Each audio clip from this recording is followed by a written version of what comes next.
I didn't tell you that you have to shoot into the mini goals. I thought are you going to the wide ones or what? What are you doing, man?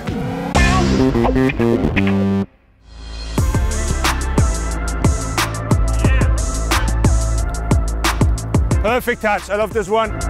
Das Top-Talente-Training bei uns beschreibt eine Auswahl von Spielern, bei denen wir extrem viel Potenzial sehen. Wir machen wöchentliches Training mit den Jungs und es ist für uns einfach extrem wichtig, über verschiedene Wege den Spieler zu unterstützen, seine Fähigkeiten besser und besser auszuprägen. Don't stay in position, stay in move. Love it, let's go, let's go. Mit Cole arbeiten wir gerade daran, das Dribbling 1 gegen 1 am Flügel so zu steuern, dass er über einen langen Kontakt sofort in seine Sprintfähigkeit kommt, weil es eine seiner größten Stärken ist. What I want to see is that the ball is still moving in the moment you do the turn, so that you can speed up. It's all about touch. With the touch you're out of it. Wir haben Spieler ab der U17, weil wir hier in dem Übergangsbereich für uns ganz wichtige Schritte noch mal sehen. Es geht nicht nur um die aktuelle Performance, sondern vor allen Dingen zum richtigen Zeitpunkt eine gute Performance zu haben. Deswegen achten wir auch darauf, dass nicht nur Spieler sind, die besonders groß sind oder nicht nur Spieler, die besonders viele Tore schießen, sondern dass alle abgedeckt sind, wo wir im Team entscheiden, wo ist viel Potenzial drin, sportlich. Und da muss halt vor allen Dingen auch der Charakter immer wieder der gehört damit dazu, dass halt Entwicklung Schritt für Schritt ist. Wir haben aber auch immer den einen oder anderen Platz fix für Leute, die über brutal harte Arbeit kommen, die vielleicht nicht so viel Talent mitbringen, aber die extrem hart in den Mannschaften arbeiten. Genauso ist es aber auch, und das muss man offen sagen, unser Programm ist offen. Das heißt, es gibt auch Spieler, die aus dem Programm fallen können, wenn wir keinen Einsatz und keine Wertschätzung, vor allem keinen Respekt der Aufgabe, aber auch den Mitarbeitenden, Kollegen und Mannschaftskollegen gegenüber sehen. 3, 4, 5, 6. The center back. Der Theorieteil ist so, dass wir Spiele nachbereiten mit den Top-Talenten. Extrem wichtiger Baustein. Today we are talking about the Alemannia Aachen game. What do you think about your position? I could come maybe closer to the center back maybe. What would it help you for?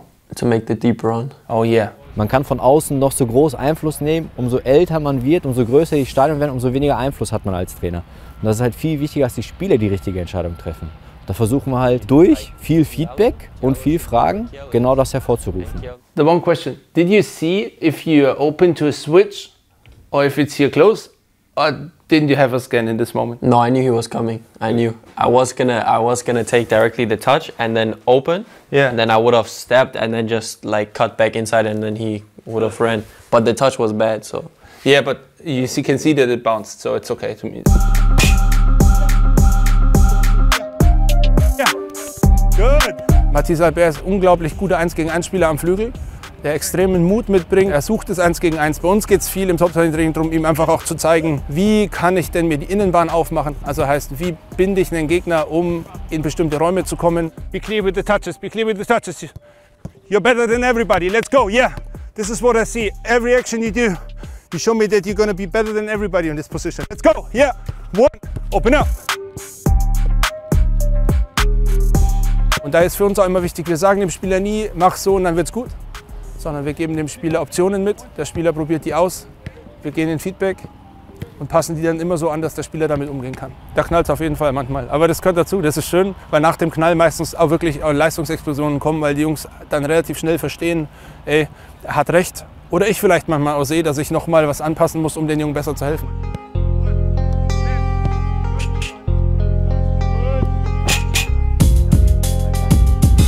Matthias ist hat ganz klar einen Schwerpunkt auf dem Platz in der Entwicklung mit den Spielern und ich bin so die kommunikative und organisatorische Schnittstelle. Das heißt, wir tauschen uns aus, inhaltlich über die Spieler sowieso. Matthias hat auf einer anderen Seite gespielt, wie er normal spielt. War das okay, oder? Das war okay, aber das ist schon die Problematik, dass er sich wohler fühlt auf der linken Seite. Aber er hat ein gutes Zusammenspiel mit William gefunden, mit Nick Czerny. Er hat auch viele Torchancen gehabt, da ist er halt noch nicht klar im Abschluss, mit einer klaren Idee, wo er jetzt hinspielen will. Aber wenn wir Spieler weiterentwickeln wollen, dann ist es manchmal auch nötig, dass sie vielleicht bei einer anderen Mannschaft trainieren. Das heißt, U19-Spieler regelmäßig bei der U23 trainieren. Wir haben es dieses Jahr geschafft, dass wir 2 Spieler schon ihren Debüt feiern konnten in der U23 in der 3. Liga. Ousmane Diallo und Nick Czerny. Und das wäre nicht möglich, wenn wir nicht darauf als Verein aus sind, den Spielern den Schritt zu ermöglichen, der jetzt gerade möglich ist und nicht darauf zu warten, dass sie sind aus der U19 raus und jetzt müssen sie den Schritt gehen. Also im Idealfall soll erreicht werden, dass die Spieler so schnell wie möglich an den Herrenbereich herangeführt werden können. Und Herrenbereich heißt U23 und Profibereich. Zum einen soll es einfach ein Bereich sein, in dem die Spieler merken, dass der BVB sich wirklich Gedanken macht darum, was mit ihnen passieren soll. Wir auch ein klares Ziel mit ihnen verfolgen und wir ihnen auch aufzeigen können, dass es manchmal sinnvoll ist, Stück für Stück zu gehen, um dem großen Ziel näher zu kommen. Heißt auch so ein bisschen Führung und Halt zu geben. Es gibt immer Höhen und Tiefen in so einem Prozess der Entwicklung und die Jungs haben mal schlechte Spiele, ja mal gute Spiele, aber sie haben bei uns immer eine Welt, in der sie aufgefangen werden, wo sie wissen, wir müssen nicht nächste Woche top sein, sondern wir haben einen Plan von 2, manchmal 3 Jahre, in dem wir wirklich die Ziele erreichen können.